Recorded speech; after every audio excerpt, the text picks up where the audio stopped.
PTI रहनुमा शिबली फराज ने media से बात करते हुए कहा है कि हमारी पार्टी को हदफ बनाया जा रहा है। अब कारकुनान इमरान खान की जंग में उसका साथ दें और हर कानूनी और सियासी सरगर्मी में हिस्सा लें।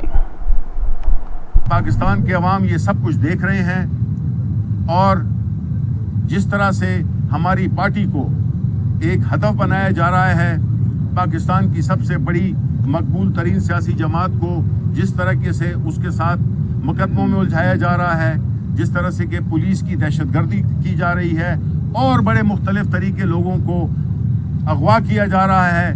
मीडिया का तो आपको पता ही है कि या मालिकान को एक नोटिस दे दिया गया है कि आपने इमरान खान की बात नहीं दिखानी।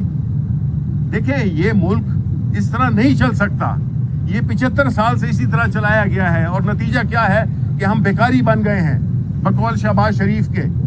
और यही वो लोग हैं जिन्होंने हमें इस मौजूदा सूरत हाल पे पहुंचाया है, जिसमें कि न हमारे पास पैसे हैं, न हमारी कोई इज्जत करता है, हमें इंटरनेशनली बेइज्जत कर दिया है इन्होंने और बस बहुत हो गया है।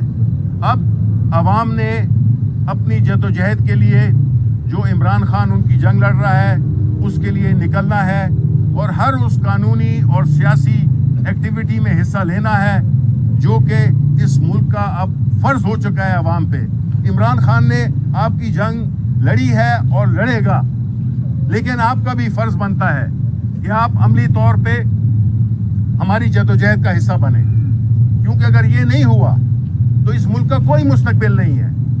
अगर हमने ये मरियम पे और शहबाज पे और वो उस दूसरा जो गीदड़ जो भागा हुआ है लंदन में, ये नहीं शर्म नहीं आती है कि वो हमें कह रहे हैं कि आप बाहर नहीं निकल रहे।